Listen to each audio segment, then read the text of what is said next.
There are some very special hallmarks in DCI history. We hit upon many of them last year when we celebrated our 50th. But there's one we kind of glossed over. The first three-peat champion in drum corps international history. That's easy, most of us would say. The Cadets in the 80s. But we would be wrong. Set us straight, ladies. From Hicksville, New York, the Ignatius Girls.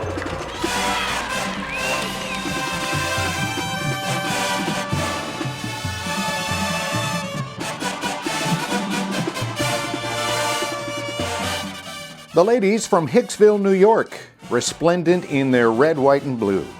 St. Ignatius Girls won the DCI all-girl title in 75, 76, and 77. They remember the thrill of that first one in Philly like yesterday. When everybody says, well, when was DCI's first three-peat? And everybody says, oh, I know that, Garfield Cadets. No. And then the Cavaliers had the three-peat after that. Mm-hmm. But who had the first three-peat in DCI history, ladies? We did. Did.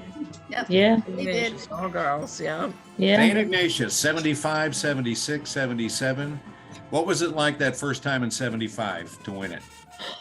Oh my God, the University of Pennsylvania. Yeah. Franklin Oh my Field. God, I see that stadium and I think, wow. It was pure elation. Like it's really hard to describe the feeling. It was just pure elation. And we did that 3 years in a row. St. Ignatius is in Long Island, which is an all-girl group. And you competed yesterday afternoon? Yes, we did. And what was the score last night? What was the score? 69.95. That's out of a possible 100. Right. Is that right? 69.5, and that one for the St. Ignatius Cavaliers. Right. Great. These girls could play in March. They shared instructors with the DCA powerhouse New York Skyliners. I think they sometimes had to stop themselves and say, okay, these are not the Skyliners. This is St. Ignatius. I need to pull it back a little bit, but they still pushed us just like they did the Skyliners. We were all taught, we didn't come in with experience, you know. They even had to take a written marching test. We were the best marchers out there, I think, in junior corps.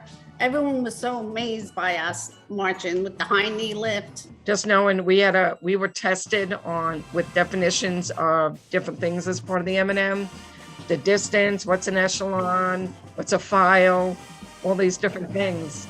You had to take a physical written test. Physical written test. Right, like on a Wednesday night when we have rehearsal indoors, he would take you out and say, what's an echelon? And if you didn't know it, it was trouble. Yeah, we'd all be sitting on the floor in block formation, and he'd just call us out and ask these questions. What is a platoon? And we had to stand up and say, what is a platoon? You know, the definition of it. Oh my God, I hated those. It was so nerve-wracking. The girls from St. Ignatius worked hard for those 3 straight DCI titles, but it's the bonds they formed in the process and the memories made along the way that matter most these days. You know, I can hear a name and somebody say, you know, Mary Jean Cronin, and I can say, oh, she was a soprano this way, that way, you know.